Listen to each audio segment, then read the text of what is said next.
Good morning friends, welcome to our channel. అందరికీ సంక్రాంతి పండుగ శుభాకాంక్షలు. ఇటు తెలంగాణలో అటు ఆంధ్రప్రదేశ్లో జోరుగా జరుపుకునే పండుగ సంక్రాంతి పండుగ. ఈ కొత్త సంవత్సరంలో అదేవిధంగా సంక్రాంతి పండుగ సందర్భంగా మన తెలంగాణలో అటు ఆంధ్రప్రదేశ్లో ఉన్న ప్రజానీకానికి కానీ, ప్రభుత్వ ఉద్యోగులకు కానీ, యువతకు కానీ ప్రభుత్వం అయితే కొత్త కొత్త పథకాలతో, కొత్త కొత్త స్కీమ్స్తో, కొత్త కొత్త ఆలోచనతో వారందరినీ కూడా ముందుకు వెళ్ళే దిశగా ప్రభుత్వం అయితే ఆదుకోవడం జరుగుతుంది. అయితే దీనికి సంబంధించి ఒక వార్త అయితే రావడం జరిగింది. రైతన్నలకు, పెన్షనర్లకు సంబంధించి ఒక వార్త అయితే రావడం జరిగింది. దీనికి సంబంధించిన పూర్తి వివరాలను అన్నీ కూడా కంప్లీట్గా మనం ఈ వీడియోలో తెలుసుకోవడానికి ప్రయత్నిద్దాము. వీడియోని అయితే ఎక్కడ స్కిప్ చేయకుండా ఎండింగ్ వరకు చూడడానికి ప్రయత్నించండి. వీడియో నచ్చినట్లయితే లైక్ చేయండి. వీళ్ళని త్వరగా వీడియోని కూడా అందరూ కూడా షేర్ చేయడానికి ప్రయత్నించండి. వీడియోని షేర్ చేయడం వలన ఈ యొక్క ఇన్ఫర్మేషన్ అనేది ఇటు తెలంగాణలో అటు ఆంధ్రప్రదేశ్లో ఉన్న పెన్షనర్లకు కానీ, రైతన్నలకు కానీ వీడియో అనేది వెళ్ళిపోవడం జరుగుతుంది. అదేవిధంగా పెన్షన్లకు సంబంధించి చాలామంది వెయిట్ చేస్తున్న తరుణంలో ఈ యొక్క వార్త అనేది పెన్షనర్లకు ఒక ఊరట అనేది లభించడం జరుగుతుంది.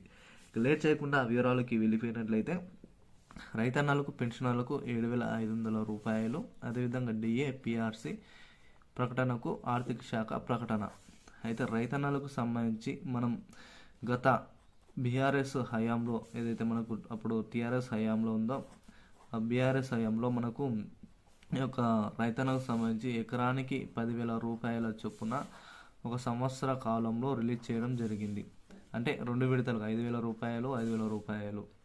తర్వాత మన కాంగ్రెస్ ప్రభుత్వం ఏర్పడిన తర్వాత మన సీఎం గారు రేవంత్ రెడ్డి ఎవరైతే ఉన్నారో వీటిని మరి పెంచి 7,500 రూపాయల చొప్పున 15,000 రూపాయలనైతే ఇవ్వాలని ప్రభుత్వం అయితే ఒక మేనిఫెస్టో అయితే రిలీజ్ చేయడం జరిగింది. ప్రస్తుత తరుణంలో ఆర్థిక శాఖలో ఉన్న బడ్జెట్ దృష్ట్యా ఈ యొక్క 7,500 రూపాయలను తగ్గించి దాదాపు 12,000 రూపాయలను మాత్రమే రైతన్న ఖాతాలో రైతు భరోసాగా పేరు మార్చి వారి యొక్క అకౌంట్లలో నిధులను విడుదల చేయడానికి ప్రభుత్వం అయితే సన్నాహాలు చేయడం జరుగుతుంది. అంటే మనం చూసుకున్నట్లయితే దాదాపు 6,000 రూపాయలు, అంటే ఒక విడతగా, మరొక 6,000 రూపాయలు మరొక విడతగా, అంటే యాసంగి పండుగ సీజన్ లెక్క దాదాపు ఒక సంవత్సరంలో ఒక 12,000 రూపాయలను రైతన్న ఖాతాలో విడుదల చేయాలని ప్రభుత్వం అయితే ఆర్థిక శాఖ అయితే అనుమతి జారీ చేయడం జరిగింది.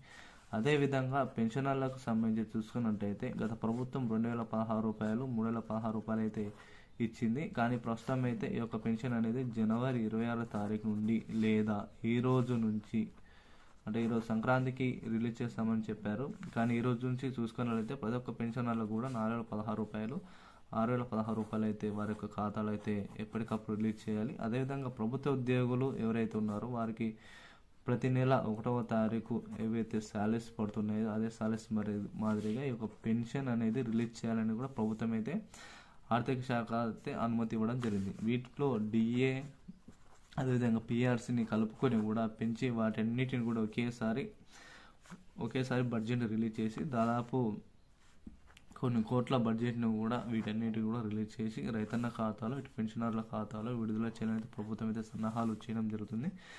ఇటు యువతకు సంబంధించి ఎవరైతే ఉన్నారో యువతకు సంబంధించి కూడా త్వరలోనే మనకు కొత్త నోటిఫికేషన్లు కూడా రిలీజ్ చేయాలని కూడా ప్రభుత్వం అయితే ఒక క్యాలెండర్ అయితే రిలీజ్ చేయడం జరిగింది. అటు ఆంధ్రప్రదేశ్లో కూడా ఈ యొక్క సంక్రాంతి కానుకగా జాబ్ క్యాలెండర్ కూడా రిలీజ్ చేయాలని కూడా పేర్కొనడం జరిగింది. దీనికి సంబంధించి కూడా హోంశాఖ మంత్రి కూడా, ఆర్థిక శాఖ మంత్రి కూడా ఇద్దరు కూడా దీనిపై సంతకం చేసి వీటన్నిటి కూడా రిలీజ్ చేయడానికి కూడా ప్రభుత్వం అయితే సన్నాహాలు అయితే చేయడం జరిగింది.